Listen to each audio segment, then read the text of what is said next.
Awards, and we have a star-studded cast of presenters, and we know you will enjoy the program this afternoon. But it is Father's Day, and right now I would like to say hi to all those dads viewing our program, and a particular hello and happy Father's Day to Gary Bender, who is standing by in Anderson, Indiana. So let's get a report on our karate championship today from Gary Bender.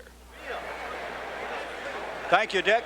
We're standing by to bring you a world middleweight championship in full contact karate. As a man who's been a legend in the sport, Bill Superfoot Wallace makes his final appearance. His leg has been timed at 60 miles per hour. His opponent and challenger is Robert Biggs, who's from St. Louis. He has a style that could give Wallace a great deal of difficulty. We'll be back with that bout in Anderson, Indiana in a little while.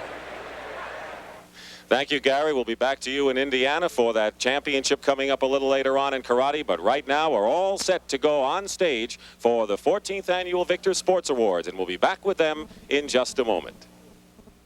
We're ready to bring you here in Anderson, Indiana, scheduled 12-rounder for the World Middleweight Championship of the World, PKA, Full Contact Karate, and the superstar of our competition, Bill Superfoot Wallace, coming into this arena in Anderson, Indiana.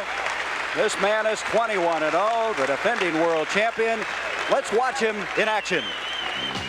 Wallace is labeled Superfoot. The reason? A devastating left leg, which has been clocked in excess of 60 miles per hour.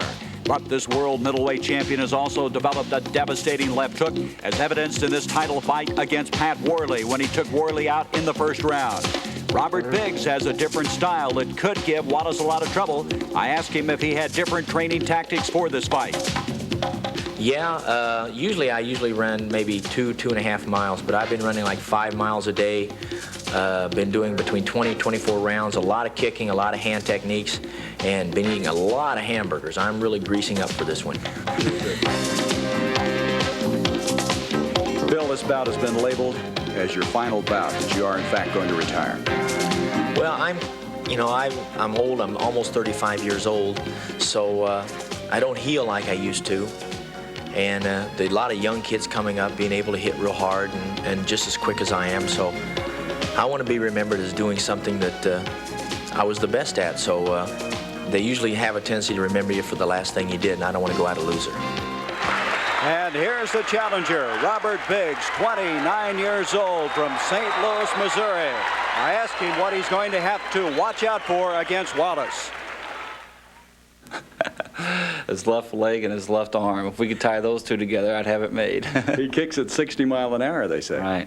Right. It looks like it. What's that feel like?